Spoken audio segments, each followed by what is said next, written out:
You're welcome. Members of the Finance Committee, thank you for allowing me this opportunity to talk about the Department of Inspectional Services and specifically talk about some of the budget items for fiscal 2013. Last year was an extremely busy year for the Department of Inspectional Services, with many permits being pulled for both residential and commercial projects. Although the real estate market has been detrimentally affected by the current economy, the town of Wareham has seen continued good growth in both new construction and improvements to the existing housing stock. Residents have not only continued to expand their current homes and vacation properties, but we also witnessed the construction of 35 brand new single-family homes, and other residential project consisted of the completion of the 40B projects, along with an expansion of Union Pond, permitting 40 more affordable housing units, and a $1.5 million renovation of Depot Crossing.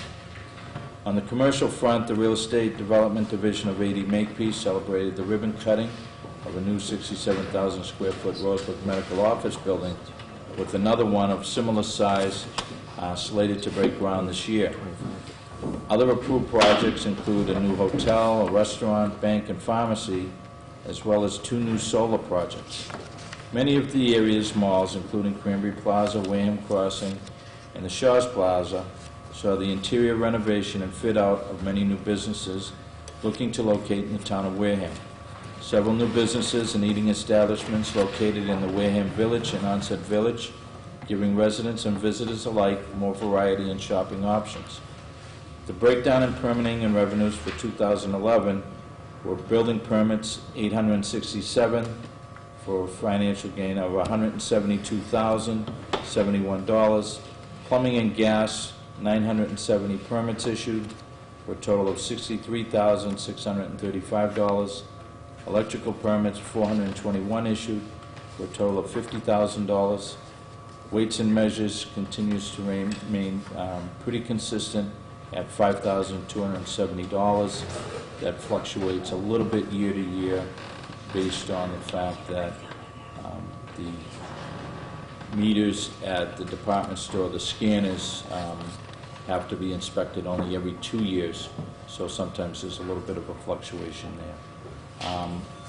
The revenues coming in this year, at the halfway point, we seem to be trending at about 30% increase over last year in all the disciplines, with building being at 104,000, wiring being up to 33,600, weights and measures being around 2,000, and also plumbing and gas permits being at around 35,000. So the outlook for this coming fiscal year is very encouraging, and as far as the expense side, we're looking for a slight increase over last year from $278,000.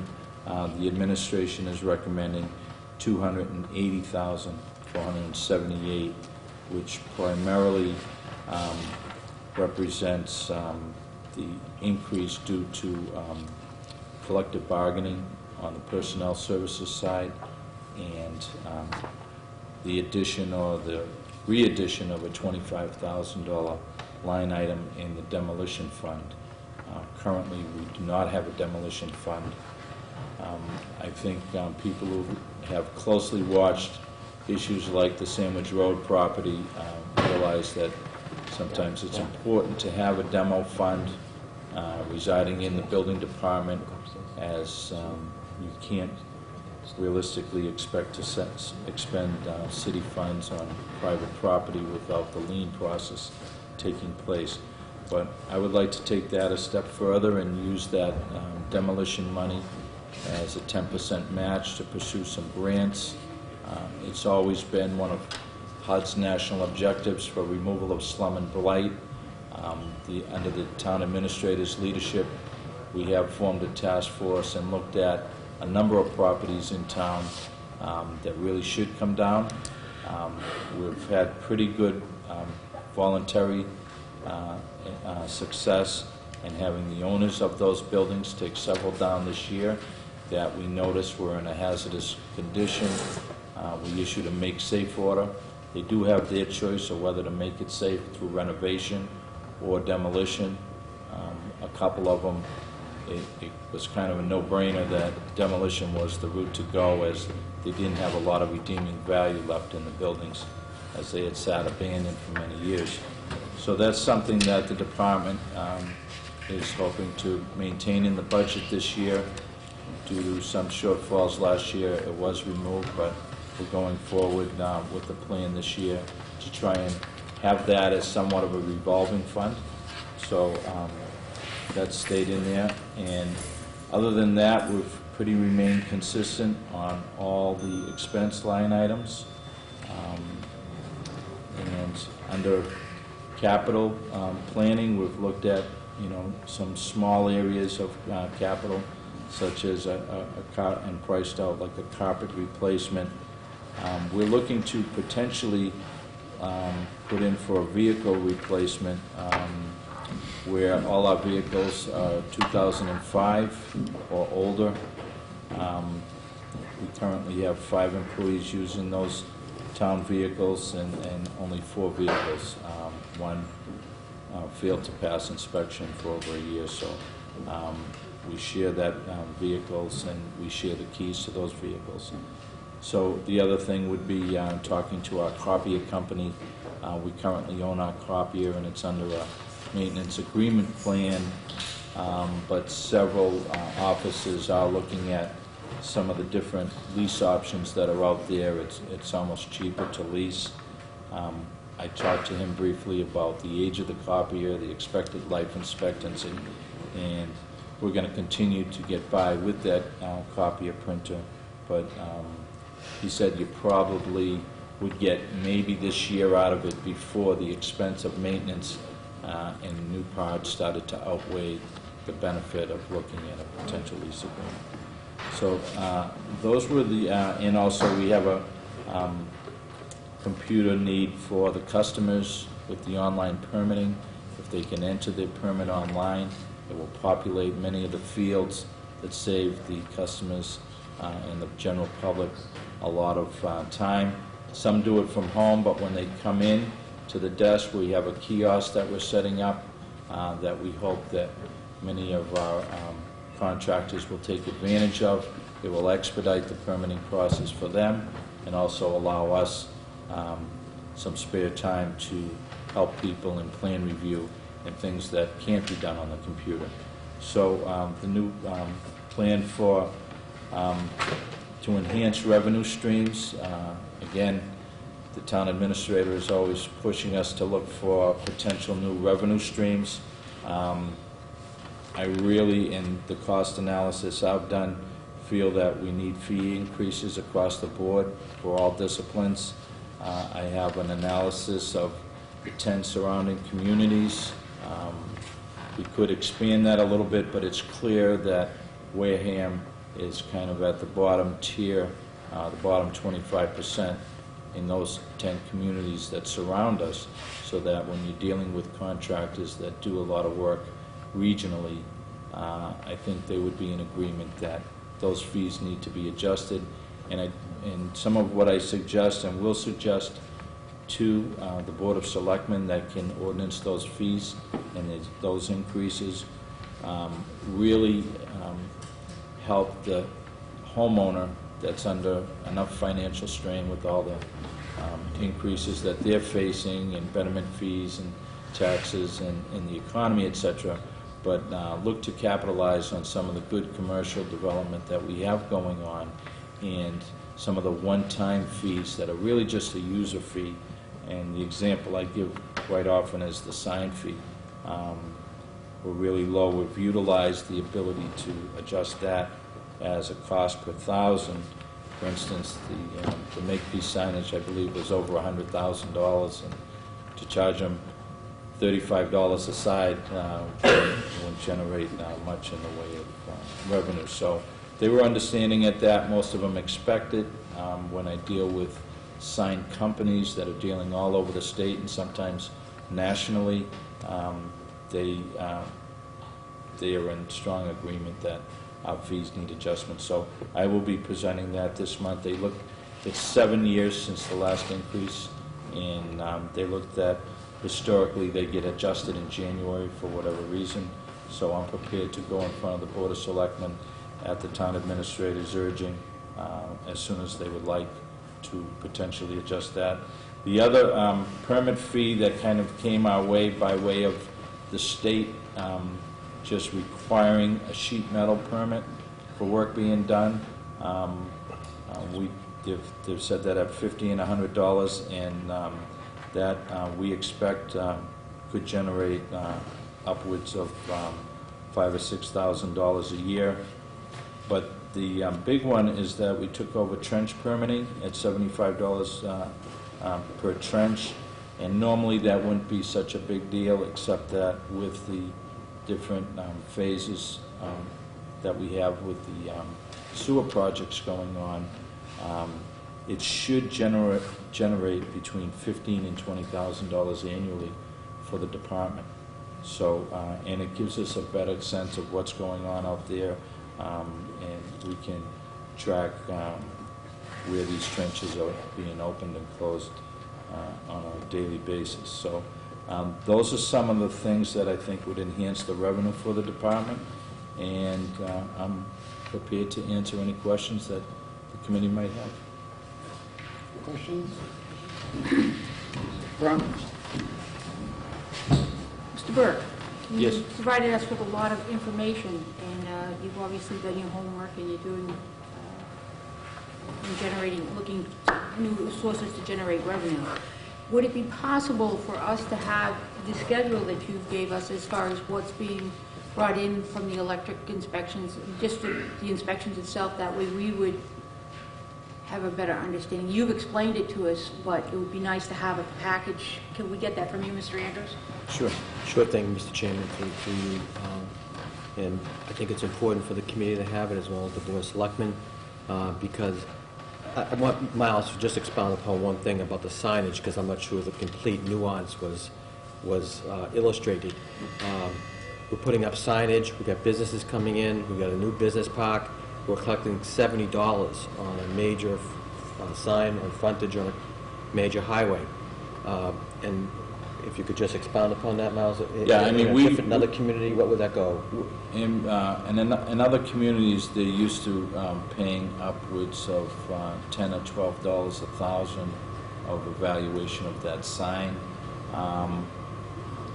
There's a caveat at the bottom of the fee schedule that was passed by the Board of Selectmen that allows the building department, if the fee does not seem to be within the industry standards, they can look at charging them $6 per thousand is what we charge on our building fees, both for residential and commercial. I would like to see that split a little bit and a little more weighted toward commercial. I know we have a flat tax rate, and that attracts a lot of commercial development and a lot of commercial interest in town. I think that's great. But on the building side, if you look at most of these communities, and I'll be happy to provide that information to the committee as well, it looks like most communities use a split rate and expect the commercial in it. And I think they expect it as well, as when they're doing some of this big commercial development, that there's a little bit of an increase in doing business because it's a one-time fee. And they realize, as I said, the homeowners are burdened with a lot of other fees and expenses that go along to owning property in town. But this is kind of a one-time user expense that when they build, they incorporate these fees. They do pass it on, I'm sure, to the end user and consumers in a way that they have to do business. But so on the Makepeace sign, it would be the difference of maybe a couple of $100, $240 versus, I believe, we settled at around $700.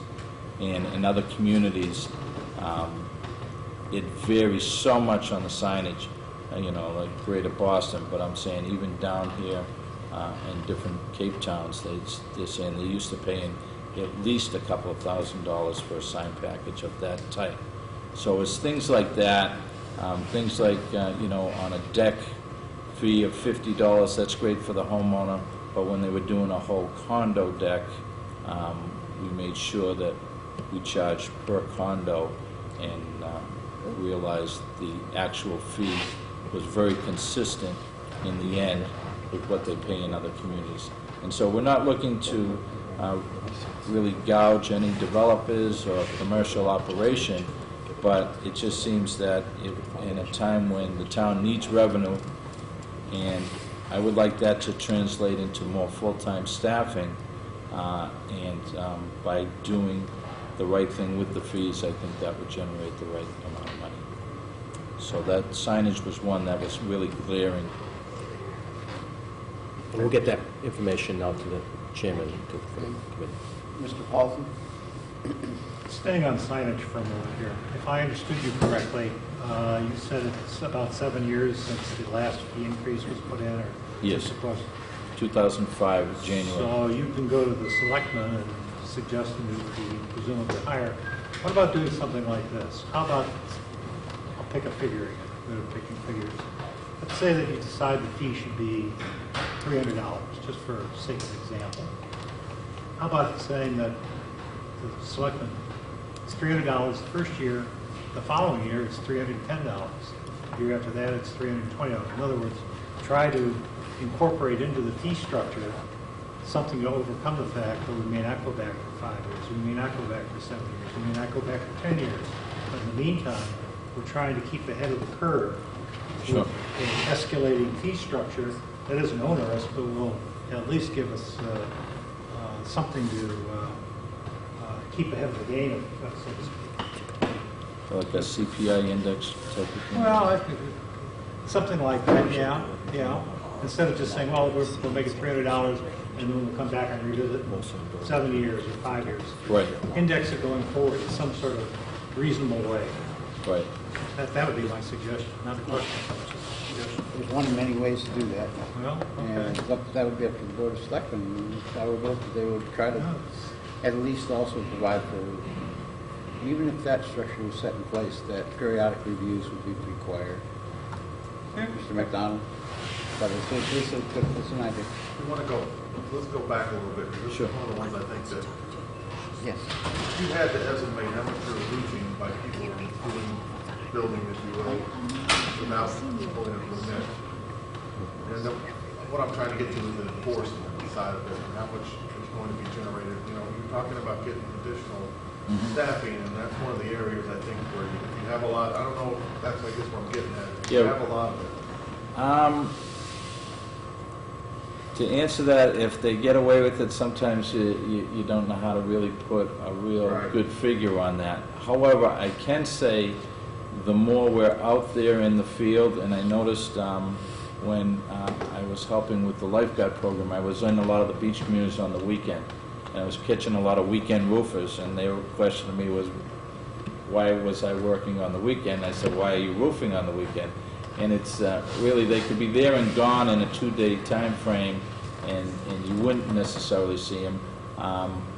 We do double fee when somebody comes in. We like to be somewhat cognizant of the fact that homeowners sometimes unintentionally start a project and get into a little bit more than just a conventional repair or doing a slight modification. They find rotted wood or whatever, and so the little replacement of a few boards turns into a new deck. And then when they come in, we're usually pretty lenient as far as just charging them the appropriate fees and moving forward. When contractors do it, we double fee them because we know right away that they, as part of their licensing training, know that they need to have these permits in place. So we don't have a lot of sympathy. Sometimes it's fool me once, shame on you, fool me twice. If you see the same guy out there doing it, we try to be very stern with them. I'm a firm believer if we're out there, we're protecting the public safety. The numbers reflect, 2,500 to 2,600 permits with all the disciplines included per year, and I think the electrical and plumbing going to half-time, and now we have one full-time building inspector, which is good. And he grabbed a couple of people yesterday, because we see him coming in the next morning and permitting the project. So I think you're right. If we did have, generate a little more revenue, beef up the staff, because it's a big town as well. I mean, you can spend some driving time going out to a Rose Point or going out to Sarabeth that other communities, being more compact, don't have. But being over 50 square miles, it's a lot of coverage on some of these smaller beach enclaves that people come down on the weekend and they do work, and we probably wouldn't catch them all the time. But the neighbors are pretty good at letting us know about some of the stuff as well, so we do the best we can. Could you talk a little bit about the other purchases, services, other 20,000? Yeah, that other purchase services, the 20,000, that, because we have part-time inspectors, we utilized that fee to pay for the alternates, and we also, the weights and measures inspector is a contracted employee who just bills for his time. So, as I said, he brings in approximately 5,000, and there was some talk with the former accountant on how that DOR was looking at that. They like to see, you know, weights and measures as just a funded operation of a municipality that they bring in. It's a checks and balances, and it's not really a revenue enhancer as much as it makes sure that we're getting a gallon of gas, we're getting what the price tags say on the scanners and the grocery markets say on the scanners, so that she thought that that would shift into he's an employee with the Weights and Measures Fund paying the Weights and Measures salary. That hasn't happened yet for whatever that reason, but what it is we currently paying him out of that 20,000, and we also pay the alternate plumbing inspector and the alternate electrical inspector, both, and if we had to contract any secretarial help. I did put in for a half-time secretary that wasn't left in the budget by the administration, but occasionally we have had, besides the senior work-off program, we have had a secretary come in and pay her out of that fund. So that's strictly for salaries of the contracted employees. Mr. Trudell? Could we visit trenching fees for a second? Sure. Are we talking about someone going from the sewer on the street to their house? Yes. Among other things, but primarily that's... So aren't they required to hook up within 1 year? And are they not already being charged a fee for hooking up? They do pay a betterment fee. They are mandated, I believe, to hook up within 1 year of the sewer being on the street.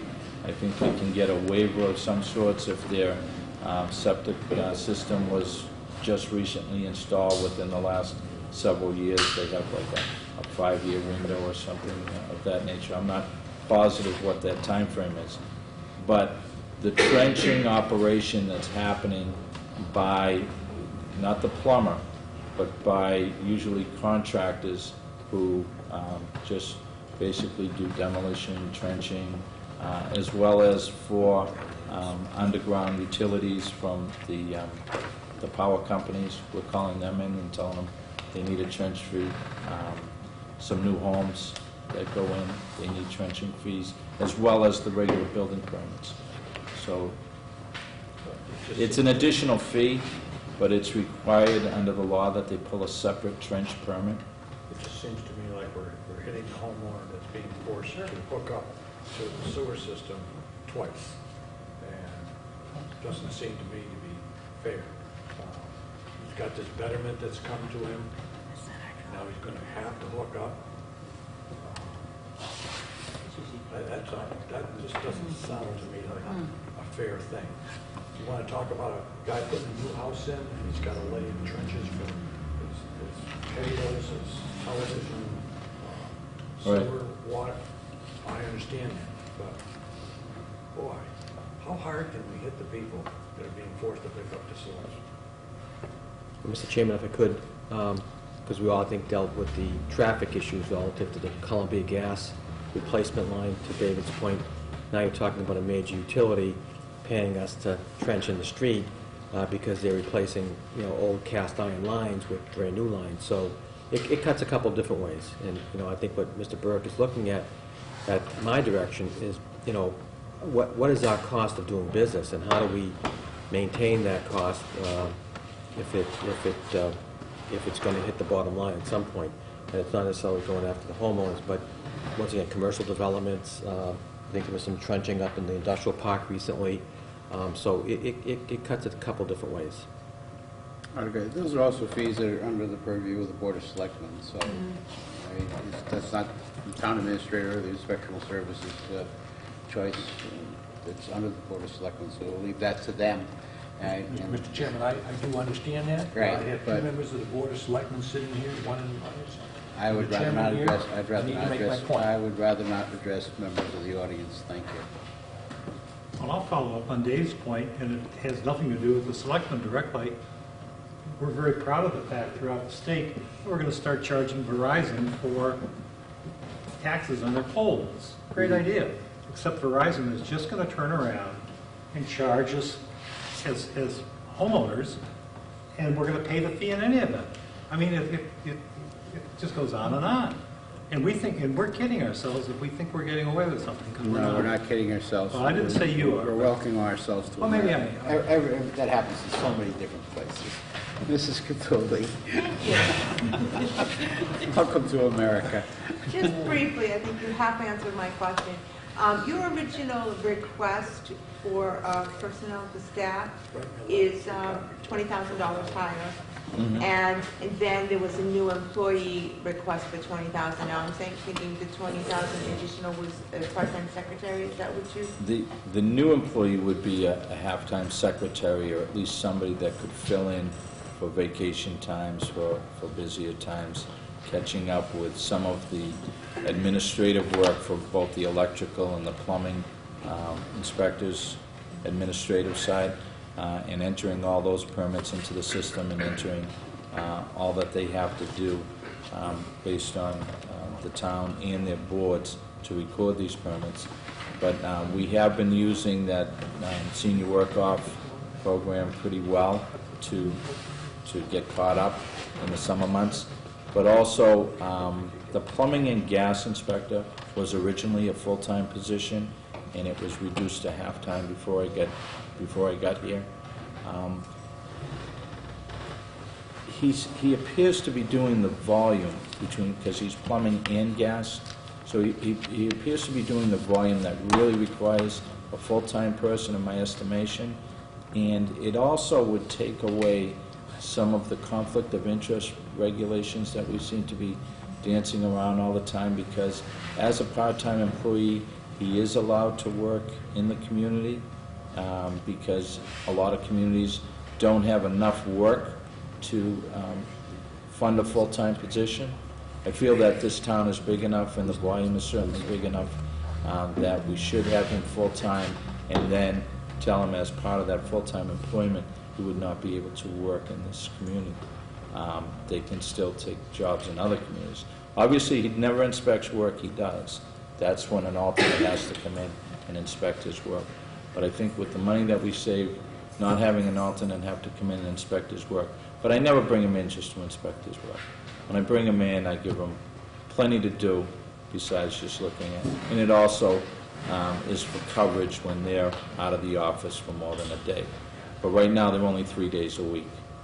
So that would be to bring him full-time to 5 days a week, or at least an additional 5 to 7 hours, and then make that other issue kind of moot as far as them being able to work in town. because it's only available to them if they're part-time. So those were the two things, but Okay. money's tight, I understand. I got you. Right, thank you. We're running behind, so we can make this the last question. My ears perk up when I hear about putting on new employees. If I understand you correctly, and correct me if I am wrong, you're talking about getting a part-timer in there to type out information. When I come in for a permit, and you give me the permit, and then it goes into a box, and then the secretary comes and takes that information and puts it into the computer. Is that essentially correct?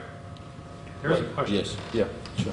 Why is it that that has to be that way? Why can't I type in the information into the computer, the permit gets cut off of that, and at the same time, the same information goes in the computer? Why do we need somebody else involved? Well, some of that is occurring with the new software system.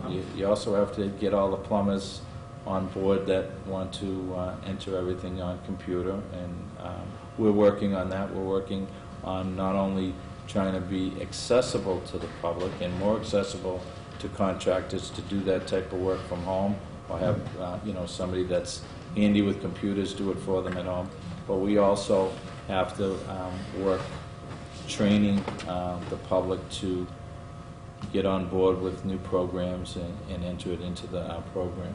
So that is happening, and there are, after the inspection process takes place, there's some things that get entered into where, okay, you pulled the permit, and the job gets inspected, it passed, failed, license information that now has to be put back in that it was in a past state. So, with the dates that it was re-inspected. The question was, and the Yep. question still is, you Yep. want to hire a part-timer to do something that could be done in a more automated way. That's my question. I do see that point, but also, it wasn't only for that.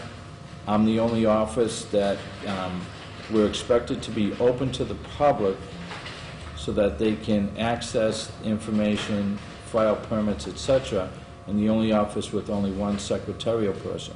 The nature of the work of inspectional services is to be out in the field doing those inspections, so that you might say, oh, there's 5 people in that department, but in reality, they're out in the field more than they're in the office. So if this secretary, which happened this year, was out for 2 weeks, it's me, and also members of the other staff answering the phone, doing all the things that secretarial staff does with filing, with recording permits, with answering the phone, with dealing with the public's concerns at the window, and with managing the office. So it wasn't just to have somebody, and quite frankly, if that's all it was, I could wait till the senior staff member came in the summer under the work-off program, and we keep them at a desk and working. But be that as it may, I'm willing to continue to work with the budget at hand and try and do the best we can with the staffing level that exists. Chairman, just one footnote real quick. We are moving towards better software to get to this point. We purchased Hawkeye software system that now makes sure, and this wasn't all the case in the past, that you could be the biggest tax delinquent in town and still get a building permit in this town. So we are working towards that. It is taking a little bit of time to get that coordinated between Miles's office, tax collector, and the assessing department. And that software is already been loaded, so we're working towards getting it more automated so that people can't put their own information in. And then at some point out in the field, I can envision handheld, telecommunications devices that people are doing their checking of the permit, if you will, and it automatically gets transferred back to the department so that we can close out the case. So, but it is also a little bit labor intensive at any given point on any morning. If somebody calls in sick or is on vacation, Mr. Burke and or the other inspectors are at the counter helping people. So that's just a mere fact of the sheer loss of resources in the area. But we're going to work towards what Dick wants and hopefully be able to report to you in the future on that. Okay. You know what I'd like to thank you, Mr. Burke? Thank you. For a while. So the hope would be that if we could get that position back full-time at the library, that we would enable them to take care of some of those capital things that come up.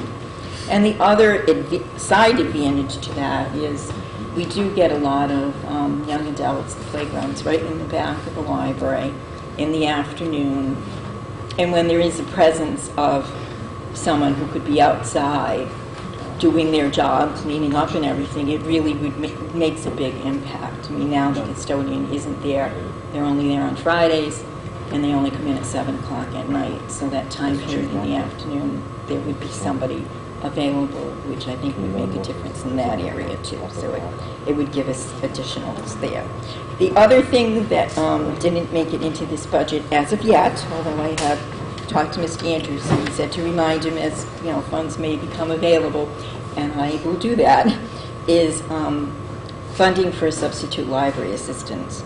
We did just recently, or not yet, but we're very close to just putting on 3 substitute library assistants, which will work like subs do in the schools, so they don't have any set hours, but they're there to fill in for when we have special programming, if someone's out sick, if someone's on vacation. Very cost-effective way of providing that additional staffing and coverage without putting on, permanent people. So what I was looking to do is get some money through the town. Right now I'm using state aid funds. It would work similar to the book budget. The town would appropriate a certain amount every year, and we could use state aid to supplement, and that would give us more hours. So that is in there at like 19 hours a week for various people to come in, and that was $13,000. So we tried to look at ways that we could get some salaries money cost effectively and yet still provide the ongoing service that we have. I did include a breakdown of the salaries and with those new positions added in. And I also, the last page is just explaining how those dollar figures fit into the library's long-range plan.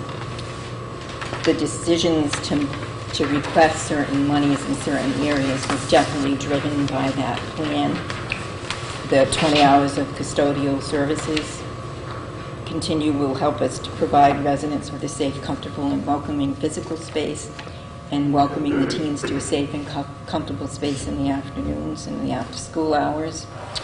And the substitutes will help us enabling those services, like welcoming children in and providing tools to parents and caregivers, all the outreach that we could do. Our children's librarian right now is never able to leave the library because there isn't anyone else in that department. This would enable her to go out and do outreach, which is really important. And obviously the funding for the upgrades to the computers helps with our online services, which was a major component of our long-range plan. And at the end, I just reiterated our status with state aid. Our municipal appropriation requirement for FY12 was $697,589. The town appropriated $411,123. So we have applied for a waiver.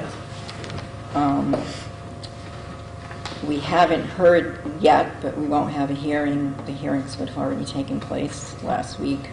There wouldn't be a hearing because we actually got an increase. We weren't decreased in last year's budget. But, once again, with this request, obviously we're not meeting the municipal appropriation requirement, but we are making steady progress to continually getting small increases each year, and that's what I've worked with Mr. Andrews to make sure that we continue to do over a period of time. So, that's it. Mr. Paul. Talk about long-range plans. And I'm just curious where Spinney fits into this. Obviously not this year, but looking down the road. Well, Spinney, right now, the status of Spinney is that there will be, it's my understanding that there will be an article at Springtown meeting sponsored by the Friends. The Friends of the Library have a contract with the town that it has to come before town meeting during a certain period of time. So there will be an article, and the article will include 3 years of operating cost for the spinning. Therefore, it doesn't appear anywhere in the library budget because it's really not going to affect our budget the way it's And the cost, just for all of us here, Please? the projected costs for the 3 years? Right. Yes, but what are they? Well, I don't have that with me now. It really will be something that will be vetted through the select board and the library trustees in FinCom when that article comes through the process. So it's not coming as part of the library budget. It will come as a separate article. And I did assist them in coming up with the operating budget for the 3 years. So I will be there to speak to that. Yeah, But it will ballpark. come under that separate Do you have a umbrella. ballpark figure? I believe it's around $40,000 a year. I think they're prepared to do some upfront starting course too at about $25,000 for the first year. So, but that will be coming. Is that only for the library services, or does it include the building maintenance as well, the light power and all that? It includes everything. Okay. Mr. Trudell? Thank you, Mr. Chairman. When I became a member of the board of the Finance Committee some 4.5 years ago, I was astounded to discover that 65% of the library budget was in salaries. Looking at the budget submitted here, it would come to 69.7%. And if I looked at the revised numbers that you have, it would become 76.9% of your budget. The trend is not good. In that 4 years, you went 4%, but if we went and looked at it and accepted these numbers, in 4.5 years, we would have actually gone up to an additional 11% in salaries. At which point does salaries consume so much of the budget that it becomes unworkable, I guess is the question. It's a trend, and I think we need to look at the trend. Well, I think if you look at public library services across the state of Massachusetts, you're going to find that salaries is probably a big percentage of the budget because it's what we do. We provide service, and the only way we can provide service is with people. When people come to our door, which they do, they're looking for help with computers, they're looking help to find books, they're looking help with school assignments, and it's people that provide that. If it was up to me, 100% of our budget would be in salaries, and we wouldn't pay for any electric or any gas, but unfortunately we live in the real world and we have to keep eating light on in the buildings. But we are a service, and it would be not a good thing if we didn't have more money in salaries as opposed to things. Mr. McDonald? You know what would really be helpful, just from our standpoint? Maybe it's just me, I don't know. It's like when we talk about the revenue numbers, we need to talk about circulation numbers with you, or the number of visits people have, because to me, it's difficult to judge anything just looking at the expense side. You have to look at what's happening on the other side. And with you, I think it's circulation, I think it's the number of people that are coming and using the library. That's very important for us to determine, is it money well spent? If it's not money well spent, from my standpoint, if you said to me, we had, I don't know, whatever it is, we're spending $7 per person to operate this library, and I could go out to the state level and say, well, they're spending 5%, or something like that, or you say I'm spending 5%, and this person over here is spending $12 per person. It's for me, a tool to judge it. I don't know if anybody else agrees with that, but... Well, there's a couple places you can go. Number one, you can go to the town's annual report, because you'll get a capsule of, what circulation was and everything last year. But if you really want to get the nitty-gritty of finances in public libraries in Massachusetts, if you go to the Mass Board of Library Commission's site and go under their financial data from public libraries, you'll see all those comparisons, and you'll also see how much is spent on personnel services versus expense items in public libraries across the state. And you'll see where Wareham falls with how much of the town budget actually goes to the library. And for the volume of service the Wareham Library provides, we're at a very low town expense level compared to a lot of other cities and towns in Massachusetts. But that's I mean, it's all right out there for the public taking, so. Okay. Believe me, I think it's a wonderful. I spent my little time on there, but I think that the library has come a long way in the last few years. It's starting to get back on its feet. I think all the groups are working together. So, you know, I'd just like to see what's happening with the people that actually use the library now. Now it would be interesting to see how many people are coming that weren't coming, and you know, something like that is going to give us a better, maybe a warm fuzzy, if you will. Right. Circulation is up over the past couple of years, and I can certainly get those figures to you. One of the biggest things that we continue to see is the use of online services. Right. It's still very, we had an average of over 400 users a week coming in to use the public computers. It's the only place for people to go who don't have home access, and there's a lot of them out there. So, I mean, if we were open only for that alone, I think it would be worth every penny that the town puts into it. So. Okay, change my mind. Mrs. Cattouli?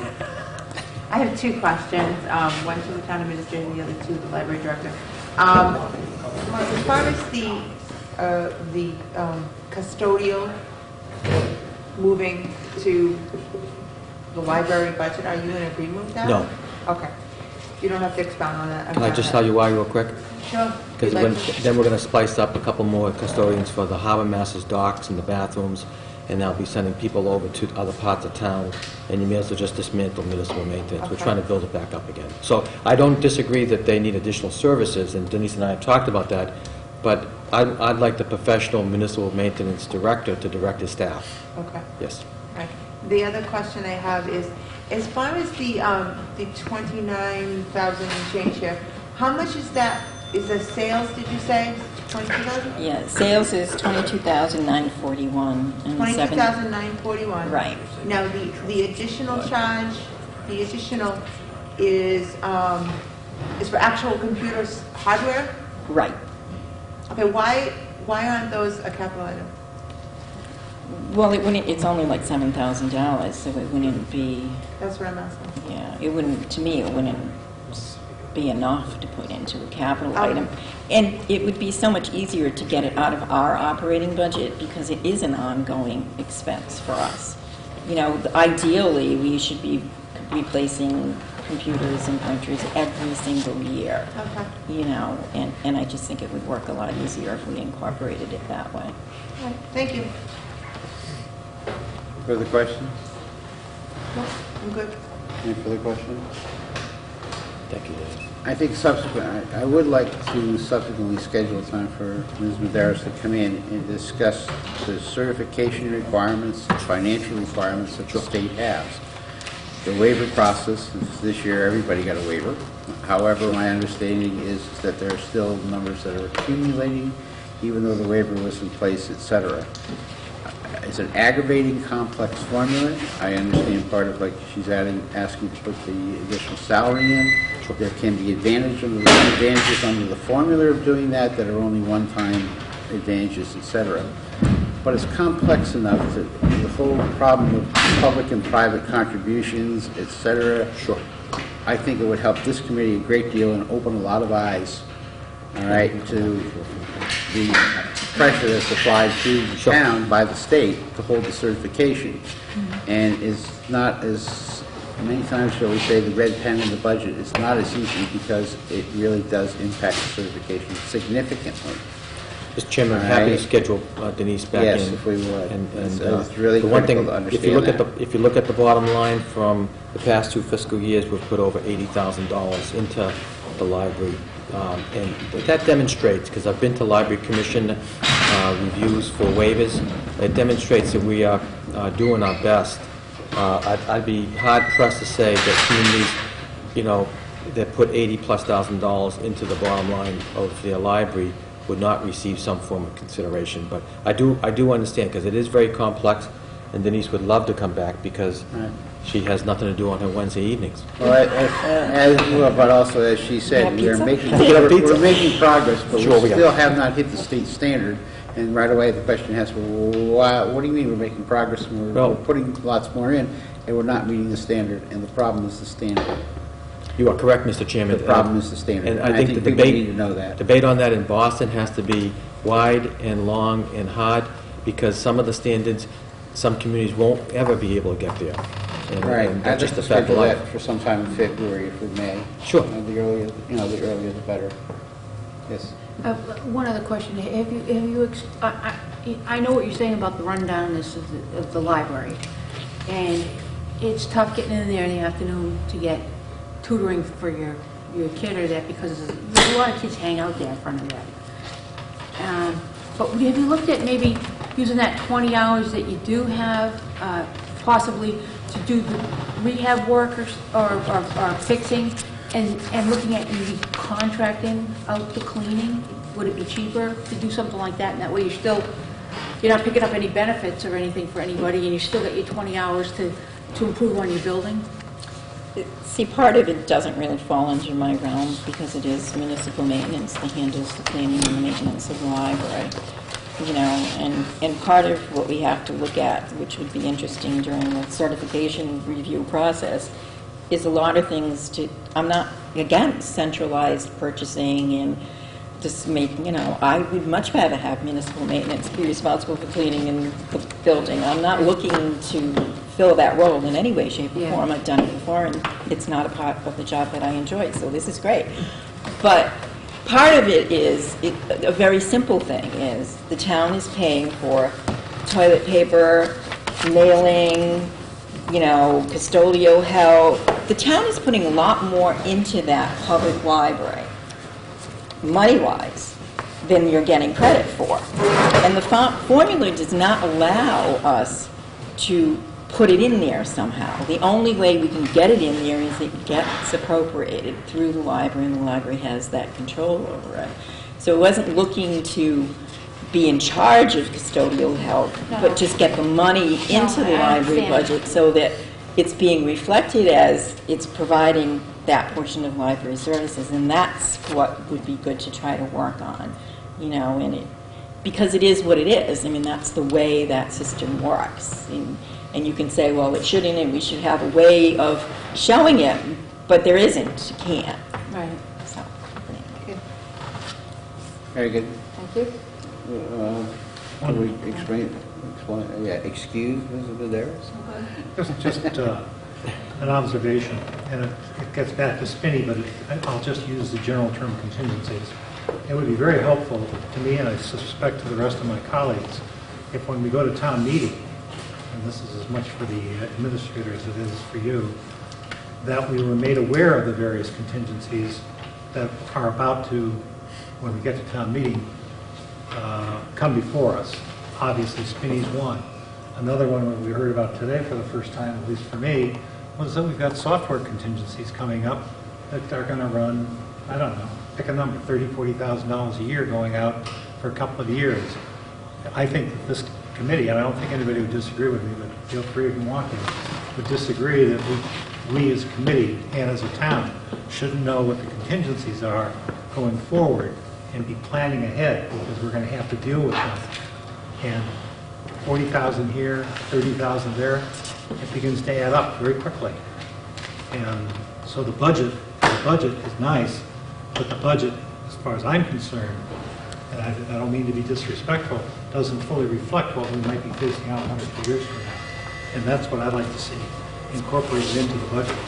We'll talk about that. thank you. Thank you very much. Chairman,